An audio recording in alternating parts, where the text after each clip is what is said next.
Marietta Mehanni, and this week's muscle conditioning tip and pelvic floor safe tip is using the Swiss ball and the step.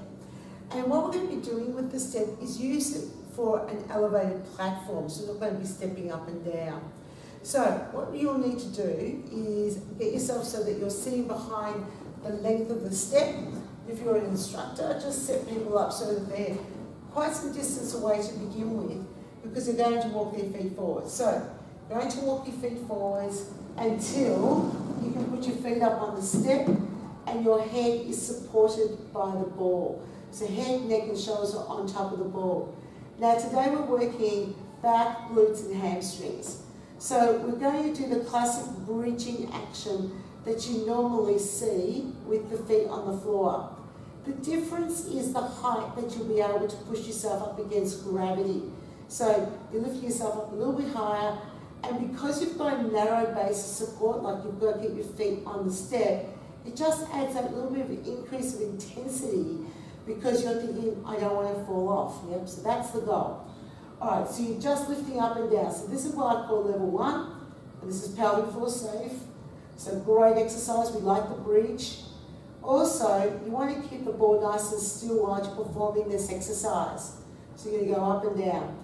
If you're an instructor and you're teaching a class, I usually do this for around about 2 blocks of music, so 64 counts, and it's not very fast, you're not bouncing up and down really quick.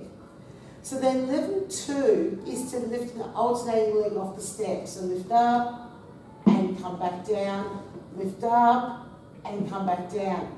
And you're trying to do it with the least amount of wobble. Yep. So because you're on a step, you just try that so much harder than you would if you had your feet on the floor. Yep. So breathe out, breathe in. And you're trying to lift the hips up to the same height that you had it prior. You might notice that one side you feel a lot stronger than you do on the other. Okay, so we're performing this, and again, if you're an instructor, this I do for around about 2 blocks of music to give people adequate time to be able to get comfortable with this movement pattern.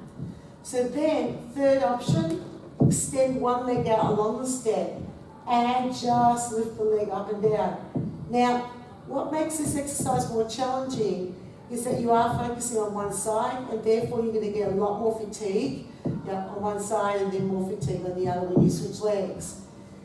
You're still trying to get the hips up as high as you can with creating as least amount of movement on the ball as possible. So you don't want the ball moving too much.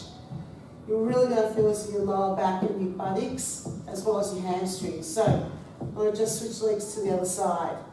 So again, if you're an instructor and you're doing this, you can do 1 block of music on one side, block of music on the other side. Then I sometimes come back and then repeat it.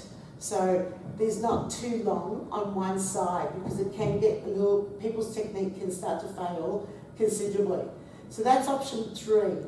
Option 4 is to do something similar, except now your leg is lifted off the step. So from a balance perspective, it increases the challenge, which means that your muscles have to fire so much harder. You get more recruitment because of the increased balance challenge. So from a strength training point of view, it's quite effective. Again, if you're an instructor, I usually do 1 block of music on one side, which is probably a maximum of 8 repetitions, and then repeat on the other side. So then I sometimes come back and repeat that again. So it just depends on the fitness level and the ability level of the clients in my class. So, quite a tough exercise. It's fantastic for glutes, hamstrings, lower back. It's pelvic floor safe, and it's intense. So the intensity is there. And if you're thinking of pelvic floor safe options, sometimes the biggest challenge is finding exercises that challenge you, that are not going to place risk on your pelvic floor. And that's this week's muscle conditioning tip.